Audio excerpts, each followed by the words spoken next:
길을 가실 때에 날 때부터 맹인된 사람을 보신지라.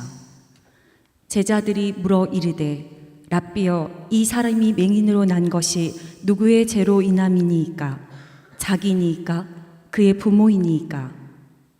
예수께서 대답하시되 이 사람이나 그 부모의 죄로 인한 것이 아니라 그에게서 하나님이 하시는 일을 나타내고자 하심이라. 때가 아직 낮음에 나를 보내신 이의 일을 우리가 하여야 하리라. 밤이 오리니 그때는 아무도 일할 수 없느니라. 내가 세상에 있는 동안에는 세상의 빛이로라. 이 말씀을 하시고 땅에 침을 뱉어 진흙을 이겨 그의 눈에 바르시고 이르시되 실로암 못에 가서 씻으라 하시니, 실로암은 번역하면 보냄을 받았다는 뜻이라. 이에 가서 씻고 밝은 눈으로 왔더라. 이웃 사람들과 전에 그가 거린인 것을 보았던 사람들이 이르되 이는 앉아서 구걸하던 자가 아니냐? 어떤 사람은 그 사람이라 하며 어떤 사람은 아니라 그와 비슷하다 하거늘 자기 말은 내가 그라 하니, 그들이 묻되 그러면 내 눈이 어떻게 떠졌느냐? 대답하되 예수라 하는 그 사람이 진흙을 이겨 내 눈에 바르고 나더러 실로암에 가서 씻으라 하기에 가서 씻었더니 보게 되었더라. 그들이 이르되 그가 어디 있느냐? 이르되 알지 못하노라 하니라. 예수께서 그들이 그 사람을 쫓아냈다 하는 말을 들으셨더니 그를 만나사 이르시되 내가 인자를 믿느냐? 대답하여 이르되 주여, 그가 누구시오니까? 내가 믿고자 하나이다. 예수께서 이르시되 내가 그를 보았거니와 지금 너와 말하는 자가 그이니라. 이르되 주여, 내가 믿나이다 하고 절하는지라. 예수께서 이르시되 내가 심판하러 이 세상에 왔으니 보지 못하는 자들은 보게 하고 보는 자들은 맹인이 되게 하려 함이라 하시니, 바리새인 중에 예수와 함께 있던 자들이 이 말씀을 듣고 이르되 우리도 맹인인가? 예수께서 이르시되 너희가 맹인이 되었더라면 죄가 없었으려니와 본다고 하니 너희 죄가 그대로 있느니라. 오늘 종료주일 예배를 준비하면서 우리가 하나님께서 우리에게 말씀으로 깨닫게 해주시는 것에 대한 은혜와 도전이 있기를 간절히 기도했습니다. 오늘 본문 말씀은 요한복음 1장에서부터 41장까지 이어지는 전체 말씀인데, 이 말씀은 예수님께서 처음에 하셨던 어떤 의도와는 다르게 우리가 특정한 한 단어에 굉장히 익숙한 단어입니다. 실로암이라는 단어예요. 군대에서도 이 실로암이라는 게 얼마나 유명한지, 신앙생활을 하던, 교회에 한번 나가봤던 나가보지 않았던, 실로암 노래가 일단 불러졌다 그러면 뭐 거의 군인들이 열광합니다. 막 오지요 당신께 이러면서 막 거의 난리가 납니다. 얼마 전에 무슨 통계를 보니까 군인들이 거의 다 아는 노래로 실로암, 그 실로암 가사가 군생활에 좀 비슷한 면이 있어요. 새벽에 뭐 찾아 떠난다, 뭐 종이 울리고 뭐 닭이 울어도 뭐 그러면서 계속 가거든요. 그래서 저도 이렇게 훈련소에서 예비를 때 보니까 초코파이 먹으러 장병들이 많이 군대 가는데 초코파이 때문에 갔던 그 시간에 실로암 부르면 거의 열광의 도가니가 돼요. 막 춤추고 난리가 납니다. 그래서 실로암이라는 단어가 너무 사람들한테 유명한데, 주님께서 이런 이야기를 꺼내신 것에 대한 목적이 오늘 종료주일을 맞으면서 열광하고 있는 관중들 혹은 대중들, 사람들, 그 마음과 달리 주님이 얘기하시는 목적과 의미를 깨닫는데 도전이 되겠다라고 싶습니다. 친구 중에서 준우라는 친구가 있었는데 참 성품도 좋고 괜찮은 친구가 한 명 있었어요. 좀 뭐 하나 모르겠지만 근데 이 친구한테는 항상 독특한 냄새가 났습니다. 뭐 똥냄새가 난 건 아니고요. 한약 냄새가 났어요. 한약 냄새. 근데 한약 냄새도 조금 아무튼 좀 독특한 한약 냄새가 났어요. 그냥 우리가 만든 뭐 쌍화탕 이런 냄새가 아니고 아무튼 뭔가 약초인데 이게 뭔지를 모르겠어요. 그런데 한 번은 친구들이 우르르 우리 준우네 집에 이렇게 쭉 방문하러 갔다가 이유를 알았습니다. 그 집에 가니까 그 냄새가 나는 거예요. 그 무슨 장복을 하는 것 같아요. 오랫동안 그런 한약을 먹는지 아무튼 그 집에 가니까 온통 그 냄새만 나더라고요. 그래서 친구한테 그때서야 이제 용기를 내서 이야기해 줄 수 있었습니다. 너 몸에서 나는 냄새가 니네 집에서 난다. 근데 그 친구가 진짜 깜짝 놀라는 거예요. 자기한테 그런 냄새가 나는 줄 몰랐대요. 진짜 심하게 나는데 딱 오면 그런 한약 냄새가 확 나는데 정작 자기는 전혀 모르고 있었더라고요. 집에 가서 저희들도 얘기해 줄 수 있었습니다. 어떤 사건과 어떤 사람과의 만남을 통해서 우리가 날마다 일상적인 일인데 그것을 새롭게 깨닫게 되는 경우들이 있어요. 혹은 눈이 열릴 수도 있습니다. 그래서 내가 몰랐네, 이런 사실에 대해서. 나는 이렇게 살고 있었고 이런 말을 해왔고 이런 습관이 있고 그것이 어떤 의미였는지를 잘 모르고 지내다가 어떤 사람을 만나서 혹은 어떤 계기를 통해서 아, 내가 그래? 아, 이게 그거였어?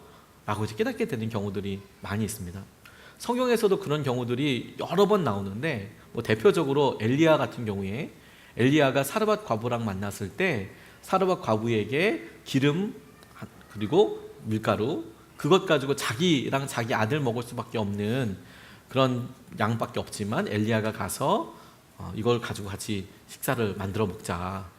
그래서 그 가뭄이 끝날 때까지 그 기름과 그 가루가 끊어지지 않았던 기적을 날마다 경험했거든요. 사실 그 엄청난 경험 아닙니까? 가뭄 때 만나가 날마다 떨어지듯이 그 가루와 기름이 전혀 마르지 않았다, 다하지 않았다라는 것이 엄청난 기적일 텐데, 그런데 그녀의 아들이 아팠습니다. 엘리야가 그녀가 그 사람이 죽었다가 살아나게 되는 과정을 겪으면서 이 사르밧 과부가 이렇게 고백을 해요. 열왕기상 17장 24절 말씀에 여인이 엘리야에게 이르되 내가 이제야 당신은 하나님의 사람이시요 당신의 입에 있는 여호와의 말씀이 진실한 줄 아노라. 내가 이제야 당신이 하나님의 사람이고 그리고 당신의 입에서 나온 것이 진실하다는 것을 알겠다. 이제야라는 말이 굉장히 놀라운 말씀이에요.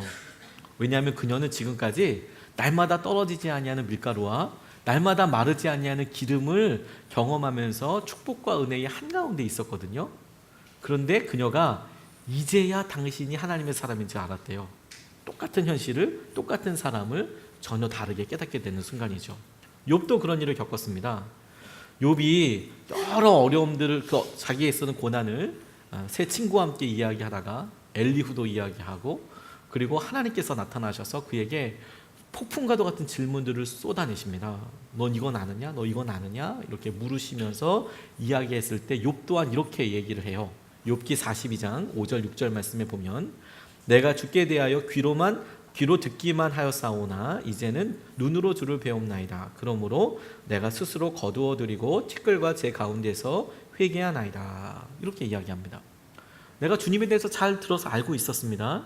그런데 이제서야 주님을 눈으로 보게 됩니다. 이제 눈으로 주님을 보고 당신께서 어떤 분이신지 내가 알았습니다. 라고 이야기하고 있는 것이죠. 욥이 그 전에 알고 있었던 하나님과 그리고 하나님을 만나서 지금 고백하는 그 하나님이 다르다라는 거예요. 종려주일은 우리가 반드시 똑같은 질문을 해봐야 되는 그런 절기라고 생각하게 되었습니다. 이 절기를 준비하면서 기도하면서 우리가 예수님께서 새끼 나귀를 타고 그렇게 들어오셨을 때 거기에 겉옷을 깔고 종려나무 가지를 들고 환영하면서 호산나 다윗의 자손이여 어서 오십시오 라고 환영했던 그런 인파들, 그런 축복들, 그리고 그게 의미하는 바가 이제 메시아이신 하나님, 왕이신 주님께서 이 땅에 오셨다라는 것을 노래하고 영광을 돌리는 행위였는데 정작 그 순간에 예수님께서 이 땅에 오신 목적과 삶의 방향을 이해하는 사람은 몇이나 있었을까요? 뿐만 아니라 우리가 그런 화려한 환영과 사람들의 그런 엄청난 함성을 듣고 예루살렘 성에 들어왔던 그 주님께서 이제 고난의 길을 겪기 시작하시고 마침내 십자가에 달려 돌아가실 때에는 이런 높은 소리, 함성, 환영 소리와는 가장 대조적이고 정말 극단적으로 대조적인 패배하고 실패하고 심지어 죄수의 신분으로 예수님께서 돌아가신 것이죠. 그러니까 너무 이상한 날이 되는 겁니다. 우리가 알고 있는 그런 하나님, 우리가 알고 있는 예수님, 그분이 우리 삶에서 우리는 제대로 눈을 뜨고 열어 보여주고 있는가? 저는 그 장면을 영적으로 제일 많이 보여주는 본문이 오늘 요한복음 9장이라는 생각을 하게 됐습니다. 눈을 뜬 사람을 통해서 하나님께서 하시는 일들이 있거든요. 오늘 말씀을 통해서 우리가 같이 질문하고 같이 누려보고 싶습니다. 첫 번째로 오늘 본문 통해서 하나님께서 우리에게 질문도 하게 하시고 그리고 주님께서 우리에게 원하시는 방향을 알려주시는데 그것은 뭐냐면 주님께서 영의 눈을 뜨기 원하신다라는 거예요. 제자들과 그리고 우리들의 영의 눈을 뜨기 원하신다. 이게 무슨 말인고 하면 1절서부터 7절까지 말씀을 보면 이렇게 나와 있습니다. 예수께서 길을 가실 때에 날때부터 맹인된 사람을 보신지라 제자들이 물어 이르되 랍비여 이 사람이 맹인으로 난 것이 누구의 죄로 인함이니까 자기니까 그의 부모니까 예수께서 대답하시되 이 사람이나 그 부모의 죄로 인한 것이 아니라 그에게서 하나님이 하시는 일을 나타내고자 하심이라. 때가 아직 낮음에 나를 보내신 이의 일을 우리가 하여야 하리라. 밤이 오리니 그때는 아무도 일할 수 없느니라. 내가 세상에 있는 동안에는 세상의 빛이로라. 이 말씀을 하시고 땅에 침을 뱉어 진흙을 이겨 그의 눈에 바르시고 이르시되 실로암 못에 가서 씻으라 하시니 실로암은 번역하면 보냄을 받았다는 뜻이라. 이에 가서 씻고 밝은 눈으로 왔더라 라고 이야기하고 있습니다. 긴 구절을 다 읽은 이유가 있습니다. 우리가 기억하는 실로암에 가서 그가 진흙으로 이겨서 있었던 이 진흙을 닦아냈더니 눈을 떴다. 하나님께서 그 사람, 그 아픈 사람, 맹인의 평생의 소원이었을 눈을 뜨게 해주셨다.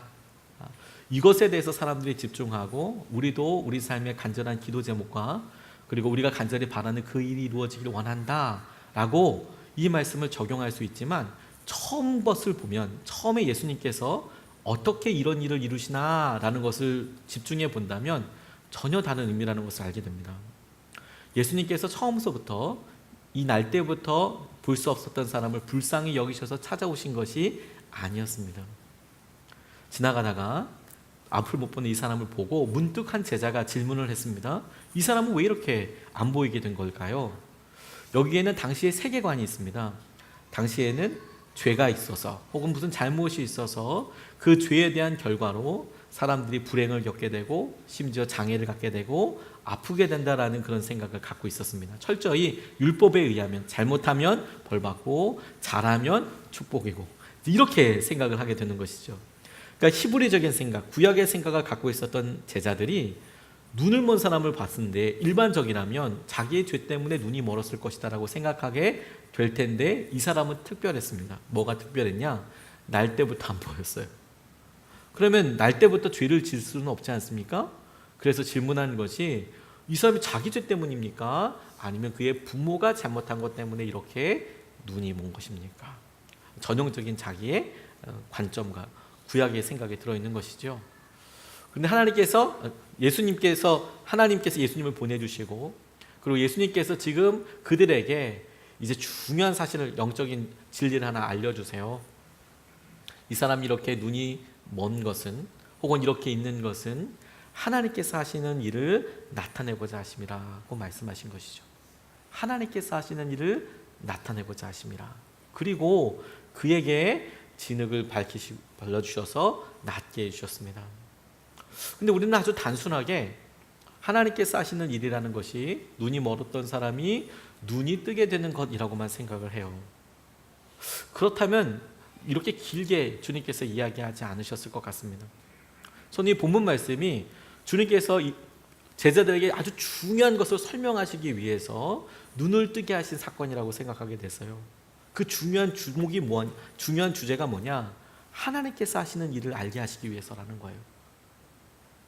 이 사람이 이렇게 눈이 먼 것은 하나님께서 하시기 위해서 하시는 일을 드러내기 위해서야. 이렇게 말씀하셨던 것은 그가 원인을 묻고 있는 사람들에게 이렇게 눈이 멀어서 있는 것도 하나님께서 하시는 일을 드러내시기 위해서 하시는 것이고 이 사람이 눈을 뜨는 것도 하나님께서 하시는 일을 드러내시기 위한 거야.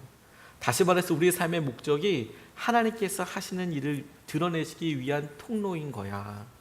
그리고 그에게 예수님께서 눈을 뜨게 해주셔서 그 말에 대해서 확증해 주시고 이끌어 주시는 사건이라는 생각을 하게 됐어요. 우리가 이것을 주님께서 도전이라고 받아들인다면 질문 자체가 바뀌게 됩니다. 우리는 우리에게 있는 일들을 통해서 이게 하나님이 하시는 일이라고 생각하는가인 거죠. 우리는 대부분 오래된 두려움의 제목들이 있습니다. 오래된 기도 제목들도 있어요. 자녀들이 그렇고 그리고 우리의 건강도 사실 그렇습니다. 내가 왜 이렇게 오랫동안 우울한지 왜 우리 부부관계가 회복이 되지 않고 섭섭한 것이 계속 늘어만 가게 되는지, 내 안에 있는 진로에 대한 걱정들이 청년의 때만 계속되는 게 아니라 은퇴의 때까지도 계속 어려워지고, 그리고 왜 나는 관계에 있어서 두려움을 느끼게 되는지, 이런 여러 일들이 우리에게 있거든요. 근데 그때마다 우리 스스로의 모습을 생각하고, 왜 이렇게 부족한 거야? 왜 이렇게 안 되는 거야? 뭔가를 더 해야 하나? 근데 주님은 이런 장애처럼 보이는, 날 때부터 보이지 않는 이런 상황 자체를 설명하실 때에 하나님께서 하시는 일을 드러내기 위한 거야 라고 설명하고 계신다는 거예요.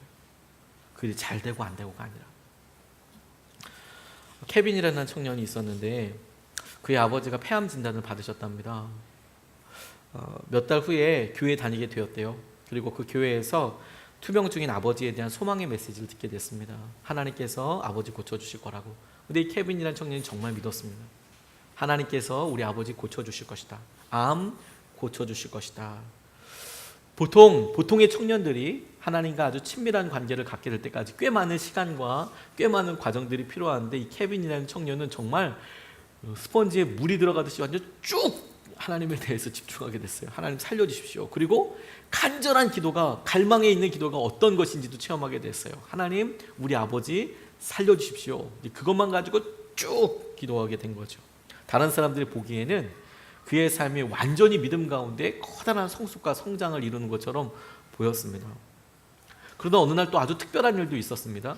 신앙생활을 하지 않는 여동생이 운전을 하고 가다가 음성을 들었다는 거예요. 아버지가 낫게 될 것이라는 음성을 듣게 됐다는 거예요. 그러니까 그 얘기를 전해 들으니까 이 케빈이 이거 하나님께서 하신 말씀일 것 같아. 하나님께서 우리 아버지 살려주시고 책임져 주실 거야. 그런데 시간이 지날수록 아버지가 더 악화되는 겁니다. 근데 그 케빈이라는 청년을 이렇게 섬기고 있었던 목사님이 어느 날 진짜 무거운 마음으로 물어보셨대요. 만약이라는 질문이죠. 만약 그렇지 않다면, 무슨 말이냐면, 만약 아버지께서 돌아가신다면 어떻게 될까요? 만약 아버지께서 이대로 돌아가시게 된다면 어떻게 될 것 같아요? 이렇게 물었더니 이 케빈이라는 청년이 지금까지 기도와 여동생의 신비한 체험이 아무것도 아니었다면 그의 신앙은 어떻게 될까요? 이렇게 물어봤더니 아버지의 병이 치유받게 될 것이라는 어떤 보장도 없다는 사실을 자기도 잘 알고 있다고 말했다는 거예요.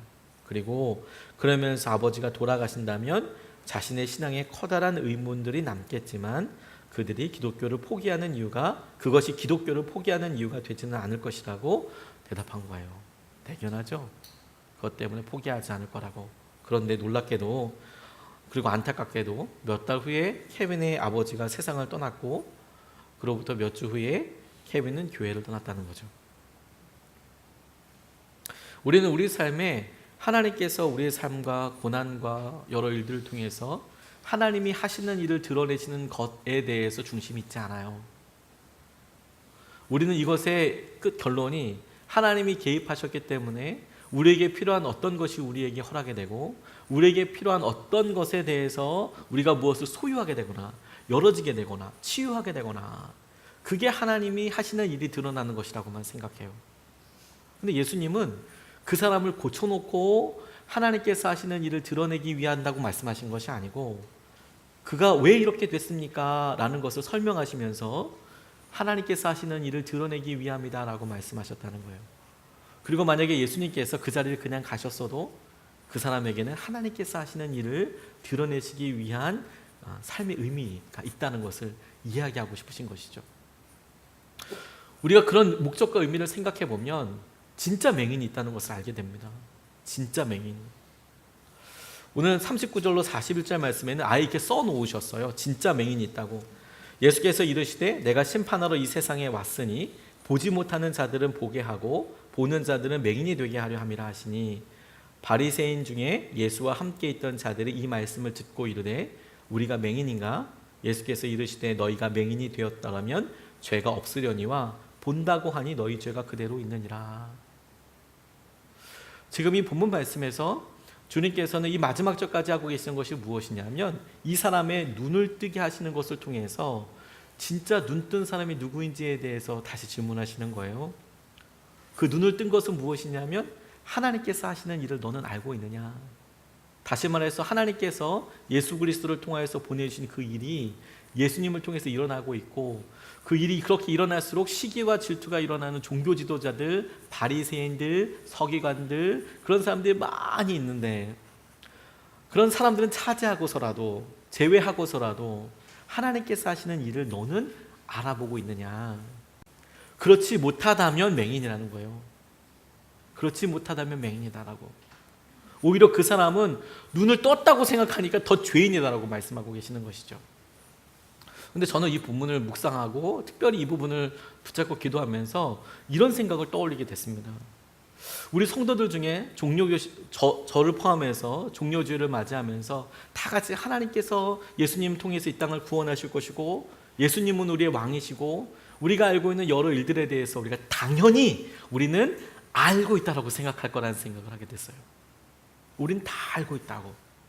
우리는 보혈의 약속도 믿고 있고 은혜도 알고 있다라고 기본적으로 생각하고 있을 거라는 생각을 했어요.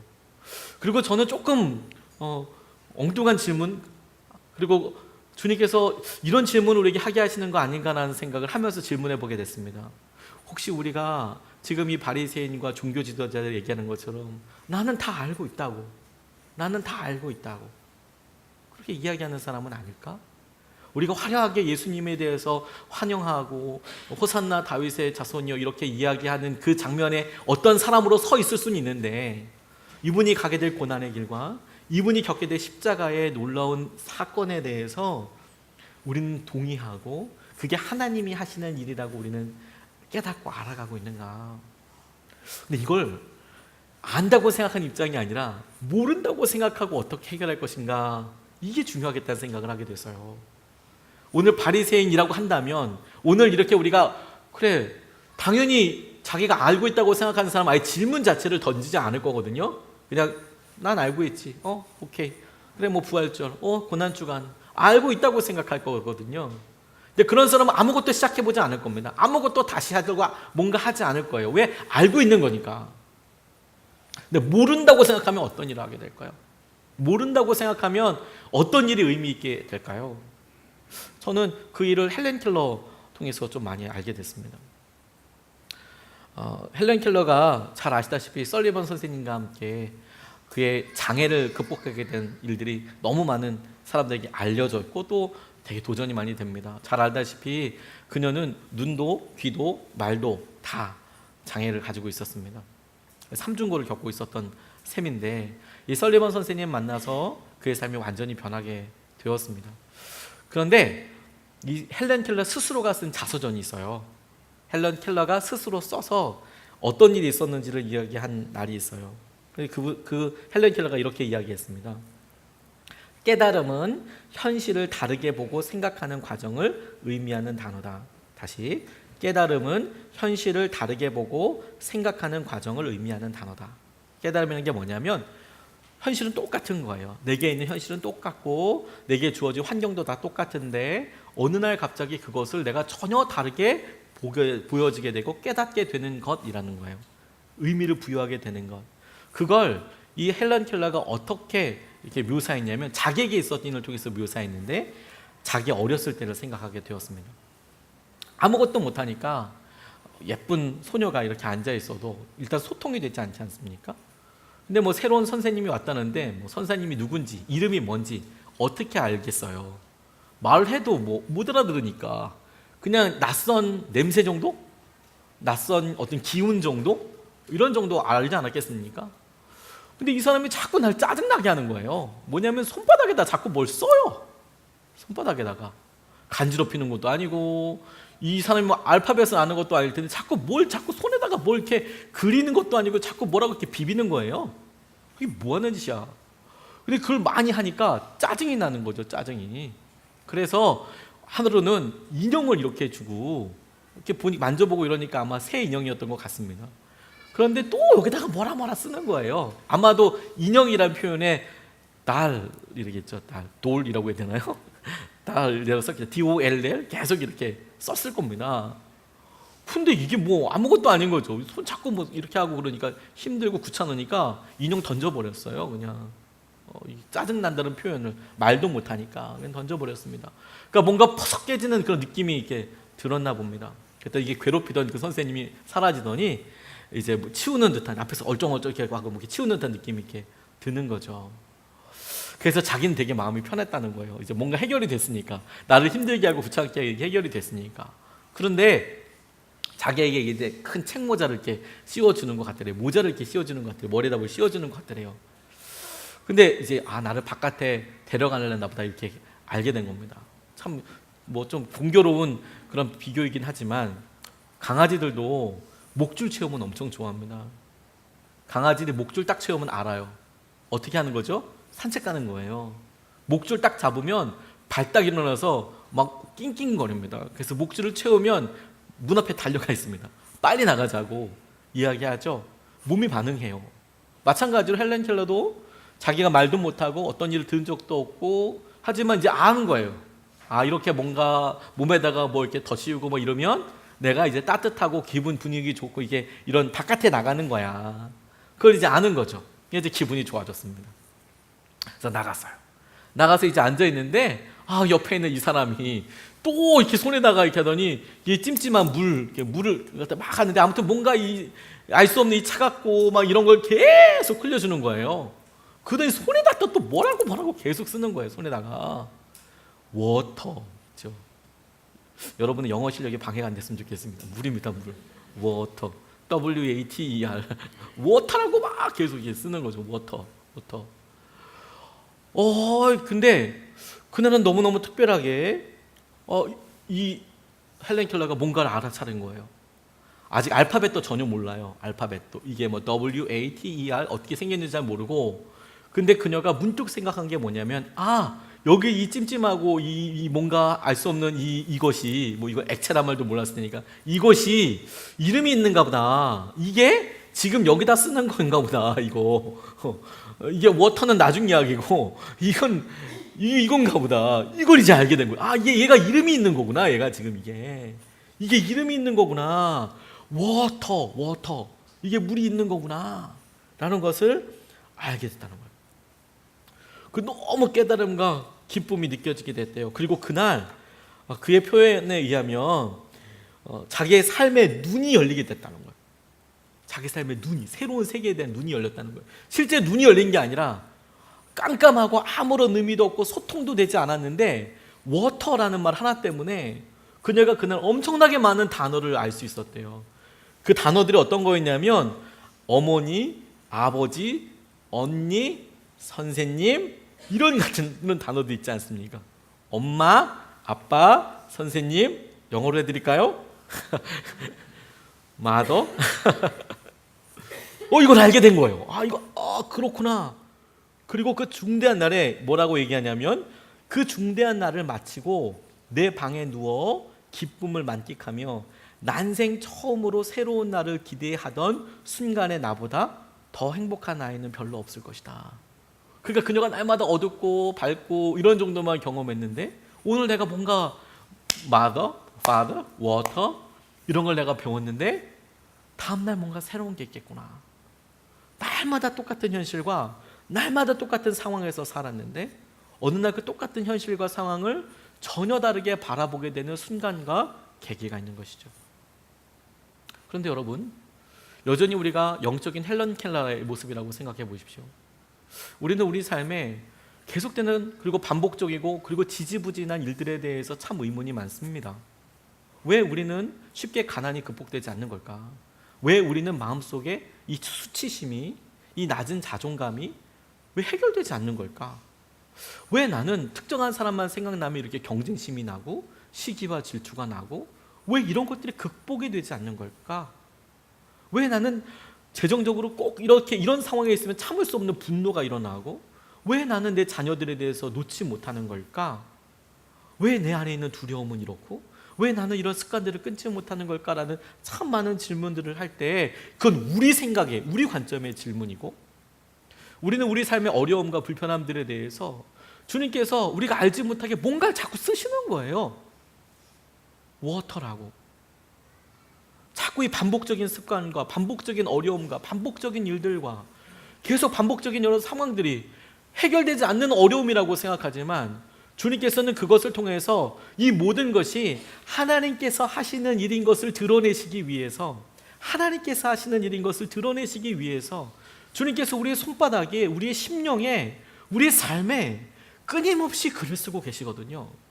끊임없이 글을 새겨서 어느 순간에 우리가 이거 주님이신 거구나, 주님께서 이 일을 하고 계시는 거구나, 주님께서 이 모든 일을 책임져 주시는 거구나 라는 것을 깨닫게 된다면 그게 주님께서 하시는 모든 것인 거예요.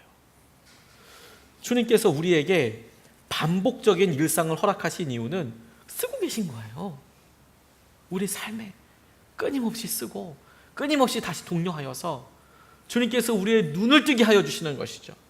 우리가 그것을 깨닫지 못한다는 거예요. 그래서 여전히 우리 삶에 하나님을 향한 알 수 없는 오래된 질문이 있다면, 하나님을 향한 막연한 두려움뿐만 아니라 분노가 있다면, 아니 우리 삶에 하나님을 더 믿고 깊이 따라가는 데 있어서 장애물이 있다면, 그게 관계이든 그게 재정이든 우리가 갖고 있던 무언가이든 장애물이 있다면, 그러면 오늘 본문의 말씀처럼 내가 눈을 감고 있는데 하나님께서 당신이 하시는 일을 드러내시기 위하여 우리에게 뭔가 쓰고 계시는 거예요.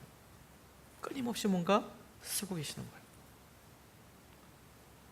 우리가 거기서 시작해야 주님께서 이번 종려주일 또 고난주간 그리고 부활절에 주님께서 우리에게 뭘 하시는지 진짜 경험하게 될 거예요. 근데 우리가 알고 있다, 이런 건 다 익숙한 거야가 아니라 내 삶의 진짜 문제를 내가 보고 하나님이 그럼 뭐라 쓰시는 거지? 이게 뭐야? 라고 질문해야 한다는 거예요. 근데 오늘 이 본문은 주님께서 쓰고 계신 것과 하나님께서 하시는 일에 대해서도 아주 명확하게 이야기하고 계세요. 그것은 주님께서 우리의 삶에 그리고 우리의 마음에 왕이 되시는 거예요.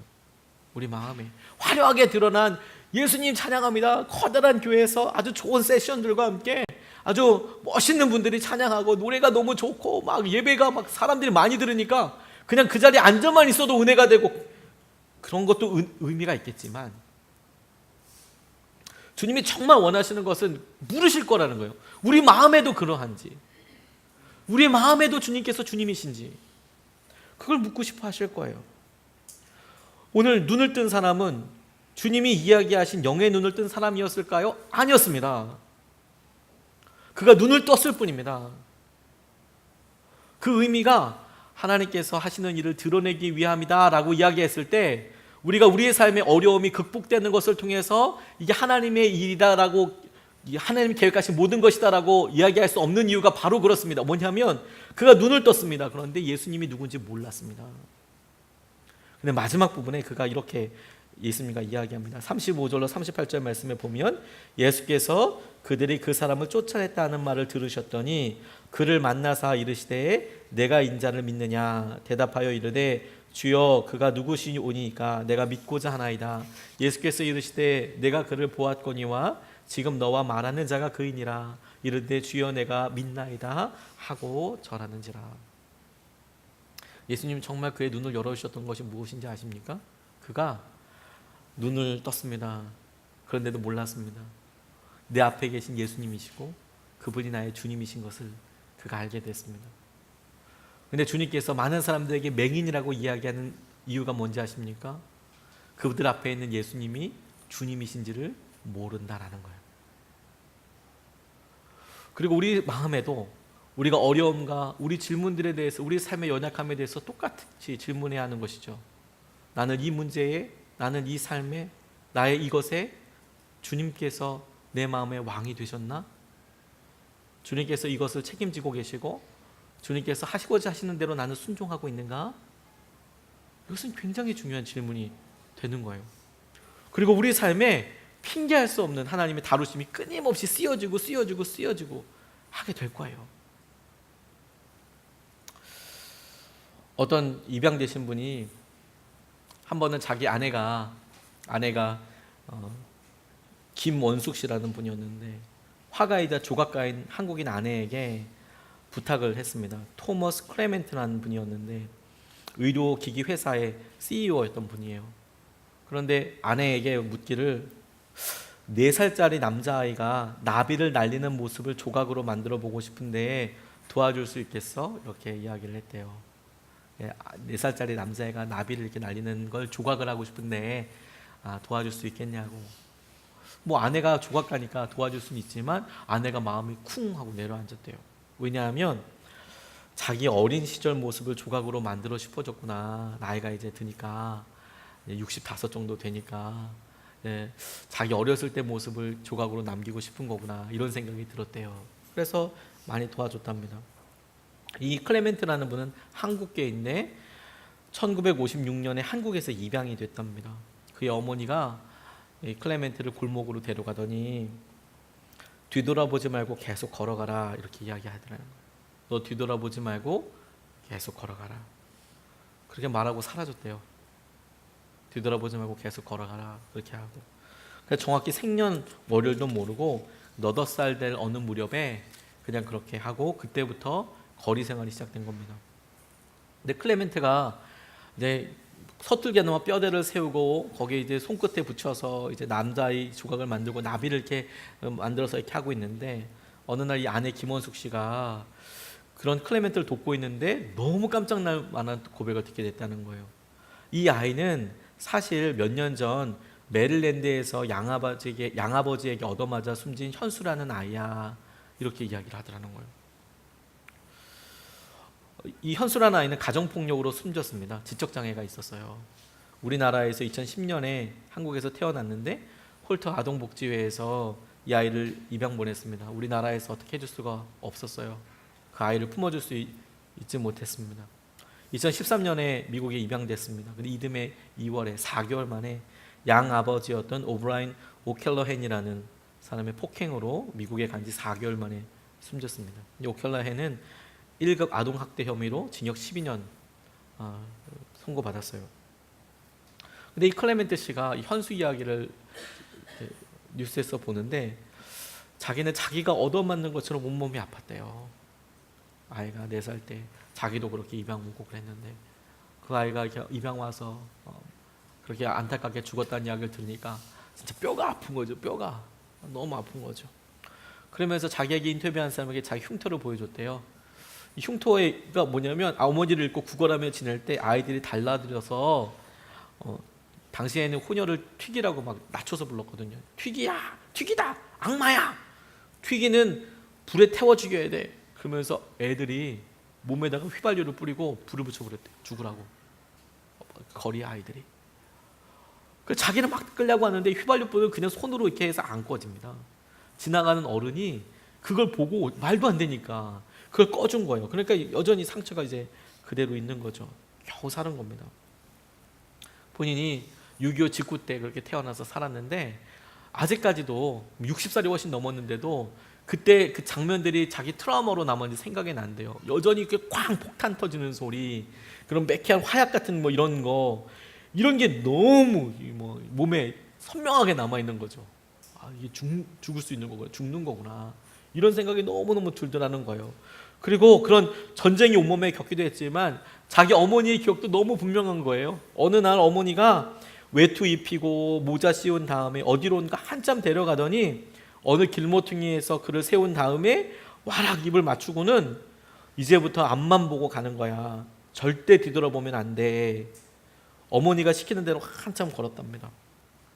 나중에 뒤돌아보니까 어머니가 없더래요. 울 겨를도 없이 거리에 아이들이 달려오더니 외투, 모자, 양말까지 다 벗겨가 버리더래요. 그리고 거리 생활이 시작됐답니다. 매일같이 얻어맞고 아이들한테 살기 위해서 매일같이 구걸하고 도둑질하고 아이들과 식당 골목에서 종종 음식 훔쳐먹고 배가 너무너무 고프니까 그런 일을 하다가 감리교 선교사님한테 발견되게 됐어요.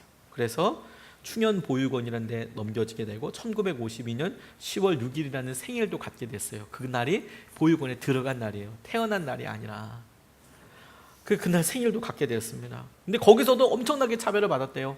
선교사님은 잘해주려고 하지만 같이 고아 아이들이 아이를 납두지가 않는 거예요. 똑같은 그 시선으로 애를 때리기도 하고, 그리고 뭐 먹어야 될 음식을 갖다가 막 나쁜 짓 해놓기도 하고, 목욕할 물에다가 막 소변을 넣어놓기도 하고, 막 그렇게 뭐 나쁜 짓을 막 그렇게 했다는 거예요. 그러다가 1956년에 우리나라와 미국이 협정을 맺으면서 이 첫 번째 1호로 1차 입양 대상자 중에 한 명이 돼서 미국으로 이민을 가게 된 거예요.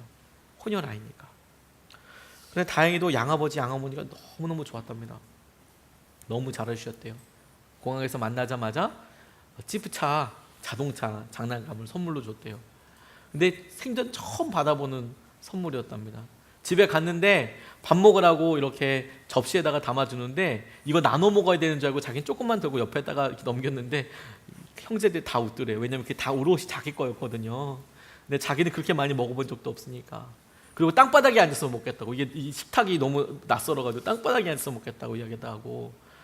그리고 막 그렇게 바나나도 껍질을 벗기지 않고 그냥 먹고 어떻게 먹어야 되는지 모르니까 처음 먹으니까 그렇게 있었던 거예요. 더 황당한 일은 초등학교 2학년 때 있었답니다. 수학 시험을 보는데 옆에 친구가 크리스토퍼였어요. 선생님이 수학 시험을 보고 나서 답안지를 채점한 다음에 옆에 이제 그 칭찬을 해주는 거예요. 크리스토퍼 A 플러스 잘했다 이렇게 이야기해줬어요. 크리스토퍼 A 플러스 잘했다. 그런데 그 다음 장을 딱 보더니 또 크리스토퍼 A 플러스 이렇게 이야기한 거예요. 그게 뭐냐면 이 클레멘트라는 분이 이름까지 똑같이 베껴낸 거예요. 크리스토퍼라고. 뭐가 답이고 뭐가 답인지 모르니까 그냥 이렇게 보고 이름 쓰는 난에 크리스토퍼라고 적어놓은 거예요. 그래서 그 반에 졸지에 크리스토퍼가 2명 된 거죠. 그대로 베껴낸 거죠. 그러니까 공부랑은 소질이 없다라고 사람들이 생각했겠죠. 7살에 갔는데 뭐 영어를 누가 가르쳐줍니까? 그러니 뭐 초등학교 2학년 들어가도 영어가 떨어지지가 않는 거예요. 말이 안 통하는 거예요. 근데 뭐 학교 학습도 안 된다. 그런데 놀랄만한 일이 5학년 때 일어났답니다. 5학년 때 유급을 했대요. 초등학교 5학년 때 6학년에 못 올라갔대요. 그런데 한 선생님이 이렇게 칭찬해 주더라는 거예요. 토미야, 넌 보통 똑똑한 게 아니구나. 태어나서 처음 듣는 칭찬이었답니다. 너 보통 똑똑한 게 아니야. 그래서 뭘 잘했나 생각해보니까 진짜 잘한 게 아무것도 없더래요. 근데 별것 없는데 그렇게 칭찬을 하셨대요. 그 선생님이 부모님에게도 아드님이 정말 똑똑하다고 얘기해 줬대요. 그랬더니 아버지가 그럴 리가요. 그럴 리가요. 설마요. 그럴 리가요. 그러면서 넘어갔대요. 당시에 가족이 많이 있었는데 이 클레멘트의 남동생은 공부를 잘했답니다. 그래서 의대 보내려고 막 생각하고 있었는데 얘는 영어도 잘 못하니 그냥 너는 직업계 고등학교를 가는 게 좋겠다. 우리로 얘기하면 뭐 공고나 이런 학교를 가는 게 좋겠다. 그래서 직업계 고등학교에 진학을 했답니다. 그리고 아마 정비를 배웠던 것 같아요. 자동차 정비를. 근데 타이어 갈고 이러는 게 워낙 적성에 맞지 않더랍니다. 그래서 늦깎이로 공부를 시작했어요. 그래서 인디애나대에 들어가게 해서 심리학 학사를 따고 인디애나대 퍼듀대 그리고 인디애나폴리스 캠퍼스에서 전자공학도 공부하고 그러면서 어떤 기업 웨이브텍이라는 기술회사에 들어가기도 하고 그렇게 막 이렇게 하면서 나중에 의료기구를 만드는 회사를 만들게 된 거예요. 그래서 자기 이름으로 48개나 되는 특허도 출원하게 되고 나름 성공하고 나름 그것에 적응하게 되면서 이제 되게 된 거죠. 그런 어느 날 현수라는 아이를 보면서 그가 조각품을 만들고 그 조각품을 홀트 아동복지를 통해서 우리나라에 그리고 미국에 있는 한 장애인 단체에 그렇게 기부했다는 것 때문에 인터뷰를 하게 된 거였어요. 근데 마지막으로 기자가 이 사람한테 물어봤습니다. 다시 돌이키고 싶은 게 있는지, 삶을 돌이키고 싶은지, 어떤지. 근데 그 사람이 이렇게 대답했어요. 아니요, 하나도 바꾸고 싶지 않아요. 클레멘트가 눈을 감았습니다. 저는 이제 이렇게 믿어요. 어머니는 그때 나를 길에 버린 게 아니었다고 더 넓고 아름다운 세계를 향해 가는 길을 보내줬다고 말이죠. 나는 그때 버림받은 게 아니고 어머니가 진짜 말 그대로 앞만 보고 나가라. 더 넓고 아름다운 세계를 향해서 어머니가 나를 이렇게 보내줬다고 나는 생각을 한다. 그 골목에서 소녀는 뒤돌아보지 않고 지금껏 그렇게 걸어온 거죠. 여러분, 우리 삶에 주님께서 지금의 고난이다, 어렵다라고 이야기하는 것들을 이렇게 고난으로 끝날 거라고 저는 결코 생각하지 않습니다. 주님께서 이 삶의 의미들을 우리에게 놀라운 감사와 영적인 깨달음을 주셔서 주님께서 우리에게 마음의 왕이 되셨을 때 우리가 상상하지 못했던 시선과 고백으로 이것을 하나님께 다시 올려드리게 될 거예요. 우리의 삶 전체가 하나님께서 하시는 일을 드러내시기 위해서라고 한다면, 우리가 하나님께서 하시는 일을 붙잡고 그분을 계속 바라보고 의지하고 있다면, 그렇다면 여러분, 우리의 삶은 그것이 어떻더라도 하나님께서 하시는 놀라운 증거와 하나님께서 하시는 놀라운 새로운 고백을 갖게 될 거라는, 저는 믿습니다. 주님께서 올해에도 우리에게 절기를 통해서 이 마음으로 우리를 만나고 싶어 하세요. 주님께서 우리가 고난주간이라는 것을 통해서, 부활절이라는 것을 통해서 우리가 주님의 부활의 기쁨에 또 동참하기를 원하시고, 우리 마음에 여전히 다스려지지 않는 영역들, 우리 삶에 여전히 고난의 아픔으로 남아있고, 여전히 우리에게 상처라고 남아있는 것들, 여전히 우리에게 해결되지 않은 것들에 대해서 끊임없이 쓰시면서 이번에도 주님께서 우리에게 새롭게 눈을 뜨라고 말씀하고 계시는 거예요. 우리가 이것을 믿음의 눈으로 붙잡고 주님을 바라보게 되기를 원합니다. 주님께서 우리 마음의 왕이 되실 때, 주님께서 우리 마음에 온전히 십자가로 오셔서 우리의 모든 것이 되실 때, 우리의 영의 눈이 열리고 주님께서 우리에게 행하시는 놀라운 시선과 축복을 경험하게 될 줄로 믿습니다. 우리가 먼저 이것을 놓고 같이 찬양하고 싶습니다. 주님께서 우리의 삶에 찾아오셔서 이끌어 주실 때 이 땅에 오신 주님을 우리가 찬양하고 싶습니다. 저 말씀 준비하면서 전도사님과 함께 찬양 이렇게 춘천하고 이렇게 하면서, 주님 이 땅에 오셨는데 우리가 오늘 왕이신 주님을 제대로 찬양을 하기는 하나?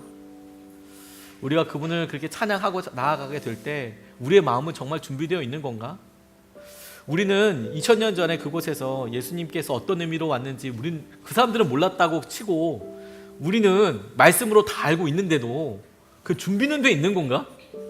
왕을 맞이할 준비는 되어 있는 건가?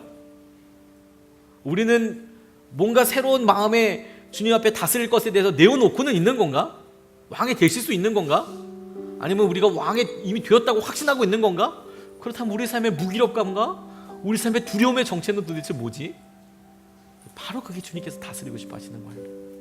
오늘 같이 찬양하고 저희 마음을 모아서 올려드리고 싶습니다. 이 땅에 오신 주님을 찬양합니다.